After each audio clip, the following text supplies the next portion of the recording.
This is Optimal Living Daily Relationships, Episode 48, Fatal Dating Mistakes, Part 2, by Steve Pavlina of stevepavlina.com. Hello, and welcome to the Relationships edition of Optimal Living Daily. I'm Joss Marie, the girl who reads to you every Monday through Friday from some of the best relationship blogs on the planet. Today I have a post from Steve Pavlina all about fatal dating mistakes. And it's actually the second part of this post, so make sure and check out yesterday's episode first if you haven't already. That's episode 47. Also, if you're interested in learning more about the show or any of the other podcasts in our network, come by oldpodcast.com. That's oldpodcast.com. But for now, let's hear the second part of this post as we continue optimizing your life. Fatal Dating Mistakes, Part 2, by Steve Pavlina of stevepavlina.com. Look for minds early. Because investment-worthy connections are so much more empowering than partial matches, it makes sense to filter out partial matches early so you don't get bogged down in their minefields.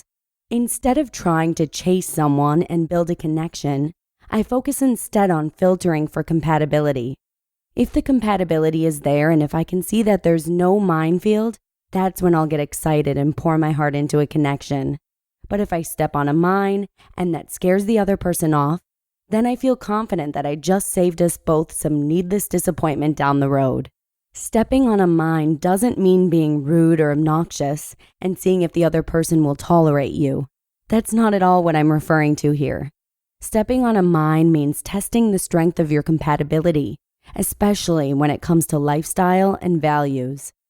To give you a better idea, here are some of the mines I often check for. Number 1, is she the jealous type?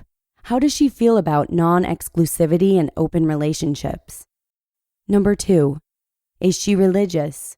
Could she handle connecting with an unrepentant sinner? Number 3, does she like to explore, travel, and try new things? Does she like to grow, or is she stubborn and inflexible? Number 4, is she caring and compassionate? Or does she boast about her cruel and vengeful side? Number 5, is she comfortable with lots of touch and affection? Or does she have issues with physical intimacy? Number 6, is she playful? Does she enjoy lighthearted teasing? Can she have fun? Number 7, is she awake and self-aware? Is she interesting to talk to, or does she act like a mindless NPC? Number 8, can she play along when I want to lead, or does she always need to be in control? Number 9, does she generally like herself, or is she wallowing in low self-esteem?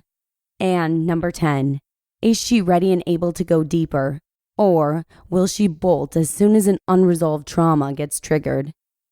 Most of the time when I meet someone new, I'll find one or more minds in the first conversation. Finding a mind doesn't necessarily mean I'll drop this person from my life, but I'm unlikely to invest in a deeper connection if the core compatibility isn't there. I'd rather save my energy to go deeper with someone who seems like a better match for me. Minefields in business. You may find it interesting that this is the same approach that many successful entrepreneurs recommend in business. They say to fail early, fail often, and fail faster. Make more mistakes, try lots of ideas, especially early on, and kill the ones that don't perform. Then put more time, energy, and resources into your most investment-worthy ideas. The advantage of this approach is that it lets you map out the nearby minefields, so you don't keep stepping on mines by accident. I think it makes sense to do the same with relationships. Being clingy with an incompatible match is very much like clinging to a bad business idea. A bad business idea comes with its own minefield. It's very vulnerable to mistakes. Yes, you can still make that kind of idea work, but it will take constant vigilance to do so. It's your choice if that type of business or relationship appeals to you. I prefer a more fault-tolerant business model. I like that blogging is a very fault-tolerant medium. I don't have to worry about being perfect. I can write whatever I feel inspired to write. I can cover a wide variety of topics. I can take time off whenever I want. I can change up the income streams now and then, and it still works. My best readers stick with me because they can see we're compatible in the ways that matter. I don't worry about chasing incompatible readers. This makes the business pleasant to run. I can run it largely by being myself. I don't have to feel paranoid that one mistake could kill the whole thing. Who wants to run a business where one honest mistake will kill it? Who wants to be in a relationship under those conditions? Respecting the minds. Sometimes you can step on another person's mind and it won't kill the connection. It may actually open the door to greater intimacy. How this plays out depends on how you both deal with the mind, and this depends on how investment-worthy the connection is for each of you. Some people actually pride themselves on the strength of their minefields. They may even show off just how many minds they have. This repels most connections, but it also ensures that if someone does connect with them, that person is likely to be able to handle that particular minefield. Also, what looks like a minefield for one person may not seem very dangerous for another person. I usually appreciate it when someone exposes their potential minefield up front. It makes it easier to see if those mines might be an issue for me, and it saves me from stepping on one by accident later. For instance, if a woman tells me that she's in an open relationship and has a couple kids, that may be a huge minefield for someone, but to me, those aren't even mines. By sharing this up front, she can save herself a lot of time by not having to invest time and energy in incompatible connections, and she can better filter for compatible connections. Some minds invite the opportunity for healing. This is especially true of minds that are rooted in fear, shame, guilt, anxiety, or past trauma. When you see such a mind, you could choose not to deal with it. Or, if the other person seems willing, you could do some healing work together. I encounter these situations semi-regularly. Sometimes I just don't feel like investing, and I pull back and save my energy. Other times, I'm up for doing some healing work with the person. Usually, my willingness depends on how ready the other person is to progress. It's up to you to decide how you'll deal with future minds you encounter in your social connections. You can beat yourself up for stepping on them. You can become hyper-vigilant at navigating minefields. You can use minds as compatibility filters and preserve your energy for the very best connections. And you can treat some minds as opportunities for healing. Whatever approach you buy into, I hope you enjoy and invest in at least one highly compatible, deeply meaningful, and richly rewarding connection in your life.